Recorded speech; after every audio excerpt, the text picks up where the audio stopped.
നമസ്കാരം. ഒരു ജന്മം മുഴുവൻ ഏകനായി ജീവിക്കുക എന്നാൽ അല്പം ബുദ്ധിമുട്ടുള്ള കാര്യമാണ്.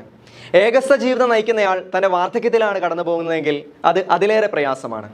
അങ്ങനെ ഒരു സാഹചര്യത്തിൽ ജീവിക്കുന്ന, തൻ്റെ എല്ലാവിധ സുഖ സൗകര്യങ്ങളും വിട്ട് അധികാരങ്ങളും മാറ്റിവെച്ച് ജീവിക്കുന്ന ഏകസ്ഥ ജീവിതം നയിക്കുന്ന വ്യക്തിയാണ് മുരിക്കൻ പിതാവ്. അദ്ദേഹം തൻ്റെ ജീവിതചര്യയെക്കുറിച്ചും പ്രാർത്ഥനാക്രമത്തെക്കുറിച്ചും ഞങ്ങളോട് പറഞ്ഞത് ഇങ്ങനെയാണ്. എനിക്കൊരിക്കലും അങ്ങനെ ഒറ്റയ്ക്കെന്നുള്ളൊരു തോന്നലില്ല.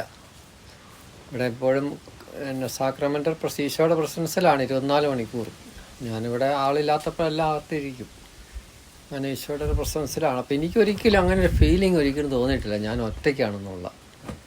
അതെന്താണെന്നറിയത്തില്ല, ദൈവത്തിൻ്റെ ഒരു കൃപ. ഒറ്റയ്ക്കാണെന്നല്ലോ എന്നുള്ളൊരു ചിന്ത എനിക്ക് ഒരിക്കലും ഉണ്ടായിട്ടില്ല. ഞാൻ ഇവിടെ വന്നിട്ടാണ്ടൊരു 1.5 വർഷം കഴിഞ്ഞ് 2 വർഷം ആകാൻ പോവാം. ഇക്കാലത്തിനിടയിലൊന്നും എനിക്ക് അങ്ങനെ ഒരു ഫീലിങ്ങേ ഉണ്ടായിട്ടില്ല. ഏകാന്തതയിൽ പ്രാർത്ഥിക്കാൻ വേണ്ടി അവിടെ ഒരു മലയുണ്ട്, തോമാപ്പാറ എന്ന് പറയും. അവിടെ പോയിരുന്ന് 1 മണിക്കൂറൊക്കെ ഞാൻ ധ്യാനിക്കും. ഏകാന്തമായ ധ്യാനം, ശാന്തമായ സ്ഥലമാണ്. പ്രധാനമായിട്ടും മധ്യസ്ഥ പ്രാർത്ഥനയ്ക്കാണ് കൂടുതൽ സമയം വേണ്ടത്. ഒത്തിരി പേരുടെ നിയോഗങ്ങളെല്ലാം പറഞ്ഞു. ഇതുപോലെ അമ്മമാർ കൊച്ചുങ്ങളെ കൂട്ടിക്കൊണ്ട് വരികയല്ലേ, അവരുടെ കാര്യങ്ങളൊക്കെ ഇങ്ങനെ പറഞ്ഞു. രോഗം, ഒത്തിരി പ്രശ്നങ്ങളൊക്കെ ഉണ്ട്.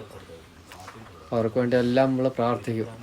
കൊന്ത ചൊല്ലി, കരുണക്കൊന്ത ചൊല്ലി, ബൈബിൾ വായിച്ച്, ജീസസ് പ്രയർ ചൊല്ലി, ഇതെല്ലാം നമ്മുടെ മധ്യസ്ഥ പ്രാർത്ഥനയുടെ ഭാഗങ്ങളായിട്ടാണ്. അപ്പം അങ്ങനെ ഒരു 5 മണിക്കൂർ നമുക്ക് കിട്ടും പ്രാർത്ഥിക്കാനായിട്ട്, ധ്യാനം ഉൾപ്പെടെ. കുർബാന, പിന്നെ യാമങ്ങളിൽ പ്രാർത്ഥനയുണ്ട് 3 മണിക്ക്. അത് 15 മിനിറ്റിൻ്റെ ഒരു പ്രാർത്ഥനയുള്ളൂ. വെളുപ്പാങ്കാല ജപം എന്ന് പറയും, 10 മിനിറ്റ് മിച്ചം വരും. അതുപോലെ എല്ലാ യാമങ്ങളിലുണ്ട്. ഉച്ചക്കത്തെ പ്രാർത്ഥന മാത്രമേ ഇച്ചിരി 20 മിനിറ്റ് വരുന്നൊരു പ്രാർത്ഥന വരും. ബാക്കിയെല്ലാം ഷോർട്ട് പ്രയറാണ്. ഒരു 7:30-8 മണി 9 മണിയൊക്കെ ആകുമ്പോഴത്തേക്ക് ഇപ്പോൾ ആളുകളൊക്കെ വരും. പിന്നെ നമ്മൾ ആളുകളൊക്കെ അവരുടെ കേട്ട് പ്രാർത്ഥിച്ച് അങ്ങനെയൊക്കെ വിടുന്ന. ഇപ്പം നമുക്ക് പറയാൻ പറ്റിയല്ലോ എന്തോരം പേര് വരുമെന്നും. ചൊവ്വായും വെള്ളി പരിപൂർണ പ്രാർത്ഥനാ ദിവസങ്ങളാണ്. അന്ന് എനിക്ക് മൗനവ്രതമാണ്. ആഴ്ച 2 ദിവസം അങ്ങനെയാണ് പരിപൂർണ പ്രാർത്ഥനാ ദിവസങ്ങളാണ്. ബാക്കി ദിവസങ്ങൾ നമ്മൾ ആൾക്കാരെല്ലാം കാണുന്നുണ്ട്.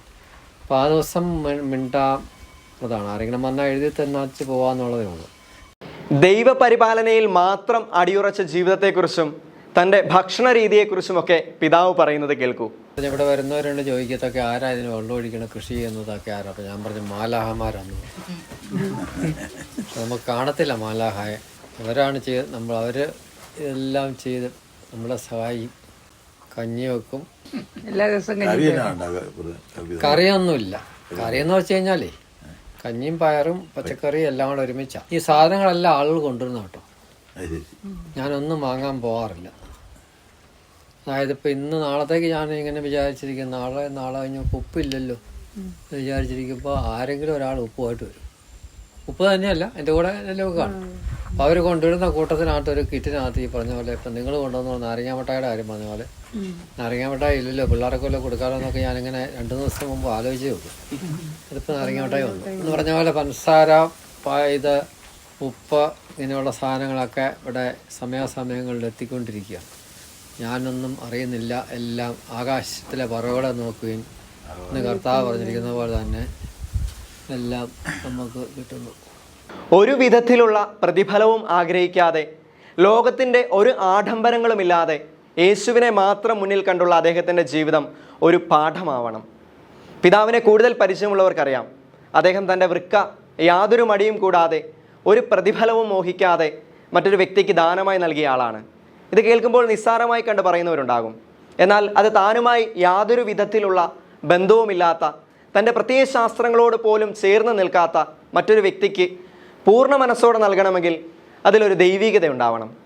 കർത്താവ് ഈശോ മിശിഹ പകർന്നു വെച്ച സഹജീവികളോടുള്ള നിഷ്കളങ്കമായ സ്നേഹം ഉണ്ടാകണം. ഈശോ പിതാവിനെ ഇനിയും ഒരുപാട് അനുഗ്രഹിക്കട്ടെ, ചേർത്ത് നിർത്തട്ടെ. ദൈവത്തിന് സ്തുതി. ഇച്ചിരി കഞ്ഞി കുടിക്കണമെന്ന് തോന്നുന്നുണ്ടോ?